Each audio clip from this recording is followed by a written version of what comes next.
Hello, this is Yusuf. कैसे हो बच्चों? आज से हम लोग क्लास 10 की मैथ्स भी शुरू करने जा रहे हैं। क्लास 10 की मैथ्स का पहला चैप्टर रियल नंबर।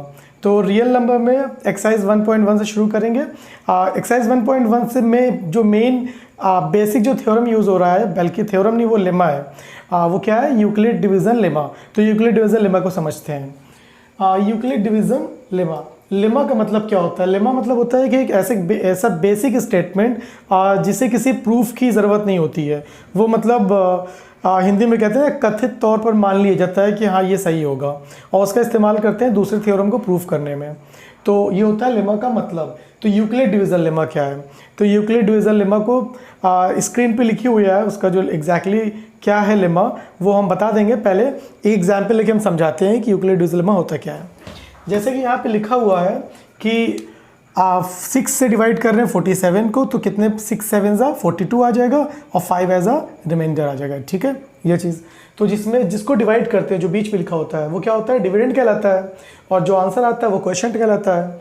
और जो नीचे बचता है वो रिमाइंडर होता है। और जिससे डिवाइड करते हैं वो होता है डिवाइज़र। ये तो ऑलरेडी सबको मालूम होगा क्लास 10 पे आने से पहले कि ये सब किसको किसको क्या बोलते हैं। और ये भी मालूम होगा कि ये जो 47 डिविडेंड है, इसको हम लोग कैसे लिख सकते हैं? 6 × 7 ना, इन दोनों को इंटू कर दें, 6 और 7 को मल्टीप्लाई कर दें, और फिर उसमें क्या प्लस कर दें? इस 5 को प्लस कर दें। 6 × 7 + 5, तो हम लोग को 47 मिल जाए। 6 7 42, 42 में 5 ऐड करेंगे 47 मिल जाएगा। तो यानी 47 को हम लोग ऐसे लिख सकते हैं कि divisor into quotient plus remainder, ऐसे लिख लिया। अब अगर इस 47 की जगह पे हम लोग कोई अल्फ़ाबेट ले लें, कि मान लो जैसे कोई नंबर ए है, इसको डिवाइड कर रहे हैं बी से, और यहाँ पे क्यू मिल रहा है एज ए क्वोशिएंट, और यहाँ पे कुछ भी मिला उससे कोई मतलब नहीं है, लेकिन नीचे जो रिमाइंडर मिल रहा है वो मिल रहा है आर। ठीक है, तो अब इसको हम लोग इसी फॉर्मेट पे अगर लिखना चाहें तो कैसे लिखेंगे? ए इज़ इक्वल टू 47 की जगह पे क्या ए है, तो ए इज़ इक्वल टू हो जाएगा बी इंटू क्यू। जैसे यहाँ पे 6 × 7 हुआ तो क्या हो जाएगा? बी इंटू क्यू, मतलब बी क्यू लिख लेंगे, और प्लस 5 था तो प्लस इसमें क्या हो जाएगा? आर। तो A is equal to B Q plus R. अब इस आर की खासियत क्या होगी? इस आर के लिए एक स्पेशल बात ये है कि ये आर हमेशा बी से छोटा होगा, है ना। ये आर कभी बी से बड़ा हो ही नहीं सकता। जैसे यहाँ पे 6 7 से 42, तो रिमाइंडर कितना बचा? 5। ये 5 कभी रिमाइंडर 6 से बड़ा आ सकता था? नहीं आ सकता था। इसीलिए ये आर कभी भी बी से बड़ा नहीं होगा। ठीक, तो आर के लिए खास बात क्या है कि R is always less than B. और एक चीज़ क्या है कि आर क्या हो सकता है? रिमाइंडर कभी 0 भी आ जाता है, कभी 0 नहीं भी आता। तो रिमाइंडर जो है वो 0 हो भी सकता है, 0 से बड़ा भी हो सकता है ना। तो greater than equal to R, sorry 0। तो रिमाइंडर जो यानी आर वो 0 के बराबर। इस साइन का मतलब क्या होता है? ये जो साइन लगा होता है ना, इसका मतलब होता है कि इक्वल भी हो सकता है या ग्रेटर भी हो सकता है। तो आर जो है वो 0 से बड़ा भी हो सकता है या 0 के बराबर भी हो सकता है। रिमाइंडर कुछ भी हो सकता है ना, कभी किसी केस में 0 आ जाएगा, किसी केस में 0 से बड़ा आएगा रिमाइंडर, लेकिन रिमाइंडर कभी इससे बड़ा नहीं होगा। तो वही कहा गया, ये आर जो है, आर 0 से बड़ा भी हो सकता है, 0 भी हो सकता है, लेकिन आर हमेशा छोटा किससे रहेगा? बी से। ठीक है, और जहाँ पे बी क्या है? डिवाइज़र। तो A is equal to B Q plus R लिख सकते हैं। अब यूक्लिड डिवीज़न एल्गोरिथम या यूक्लिड डिवीज़न लेमा क्या कहलाता है? क्या कहता है कि for any two positive integers A and B there exist unique integers Q and R such that A is equal to B Q plus R, where R is greater than equal to 0 and less than B. ठीक, बस यही है Euclid division lemma. अब इसका use कैसे करेंगे exercise में, चलो देखते हैं।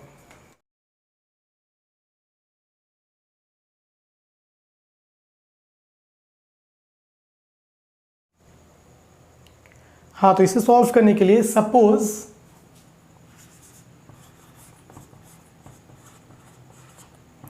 A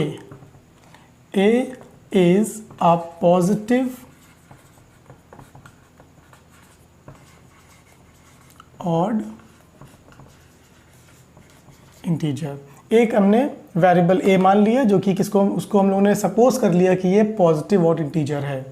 and if A is divided by 6, और इस ए को अगर हम लोग 6 से डिवाइड करें तो क्या मिलेगा? ए इज इक्वल टू मिलेगा 6³ plus R. Euclid division algorithm के हिसाब से A is equal to 6³ plus R. B Q plus R होता है, तो यहाँ पे हम लोग ने किससे डिवाइड कर रहे हैं, 6 से डिवाइड कर रहे हैं, इसलिए यहाँ पे क्या मिल जाएगा, a is equal to 6 plus R. अब ये जो r होता है ये हमेशा डिवाइज़र से छोटा होता है या और डिवाइज़र से छोटा होता है और 0 से बड़ा होता है या 0 के बराबर भी होता है। r की कंडीशन क्या है, r is greater than equal to 0 and r is less than divisor. यहाँ पे डिवाइज़र क्या है, 6। ये यूक्लिड डिवीज़र लेमा के हिसाब से ये हो गया।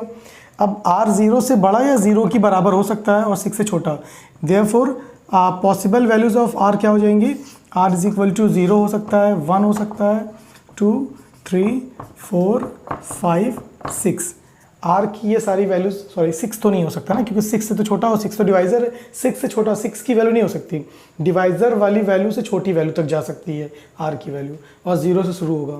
तो r की वैल्यू इतनी पॉसिबल वैल्यूज़ हो गई। अब इस r की वैल्यू एक ही करके हम लोग इसमें रखते हैं और फिर देखते हैं क्या होता है, ठीक है। हाँ, तो अब हम लोग ने r की जितनी वैल्यूज थी वो पुट कर दिया। कैसे, a इज इक्वल टू क्या था, 6q प्लस r था, a is equal to 6q plus r, और r की वैल्यूज क्या कहता है, 0, 1, 2, 3, 4, 5, यही वैल्यूज थी r की। तो r की एक एक वैल्यू यहाँ पे रखते गए, r की जगह पे 0 रखा तो 6q हो गया, a इज इक्वल टू कितना आ गया, 6q। फिर क्या रखा, इसकी जगह 1 रखा तो a इज इक्वल टू हो गया 6q प्लस 1, इसी वजह से 2 रखा तो कितना हो गया, a is equal to 6q plus 2, 3 रखा तो क्या मिल गया, a is equal to 6q plus 3, 4 रखा तो 6q प्लस 4, इसलिए 6q प्लस 5। तो r की सारी वैल्यूज एक एक करके यहाँ पे रखा, तो a की जितनी भी पॉसिबल वैल्यूज थी वो आ गई। अब इन वैल्यूज को हम लोग देखते हैं कि कौन सी ऑड है कौन सी even. a is equal to 6q, अब 6q क्या है, ये 2 इंटू इसको कर सकते हैं 3q, 6q को हम लोग लिख सकते हैं 2 इंटू 3q, मतलब 2 इंटू समथिंग है ना।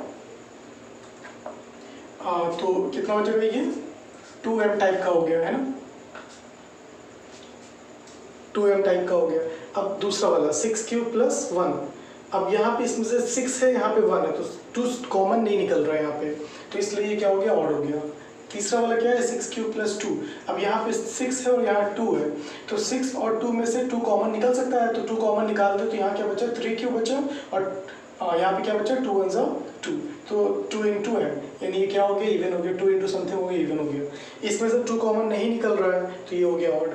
इसमें से 6 और 4 में से 2 कॉमन निकल जाएगा, तो 2 कॉमन निकाल दी, यहाँ क्या बचा, 3q बचा, और यहाँ 2 2 जा 4, तो 2 बचा, तो 2 into m, 2 into something type का हो गया। तीसरा केस 6q प्लस 5, इसमें भी 2 कॉमन नहीं निकला तो ऑड हो गया। तो जिसमें से इसमें से 2 कॉमन निकल गया मतलब वो क्या हो गया, इवन हो गया। 2 कॉमन निकलने मतलब वो 2 से कट रहा है, तो जिसमें से इसमें से 2 कॉमन निकल गया, ये वाला इवन हो गया, इसमें से 2 कॉमन निकल रहा था, ये इवन हो गया। और अब किसमें कौन कौन सा ऑड रह गया, ये वाला ऑड रह गया, और एक ये वाला ऑड है, और एक ये वाला ऑड है। तो अब क्वेश्चन में क्या किया गया था, a is a positive odd integer, है ना। क्वेश्चन देखो इसमें क्या लिखा हुआ है कि a is a positive odd integer, odd. तो a की वैल्यू कौन सी हम लोग सिर्फ एज पर आवर अजम्पशन हम लोग ने यही तो माना था ना कि a क्या है, ऑड इंटीजर। तो ऑड वाली वैल्यूज कौन कौन सी हैं, 6q प्लस 1, 6q प्लस 3 और 6q प्लस 5। तो therefore the possible values of a are 6q plus 1, 6q plus 3 and 6q plus 5, hence proved। तो इस तरह के और भी क्वेश्चन एनसीईआरटी के एक्सरसाइज में हम लोग लगाएंगे। तो आज के लिए इतना ही। आज हम लोगों ने क्या समझा, यूक्लिड डिवीजन लेमा और उस पर क्वेश्चन किस तरह से सॉल्व करना है। तो नेक्स्ट वीडियो में हम लोग एक्सरसाइज 1.1 सॉल्व करेंगे। ओके।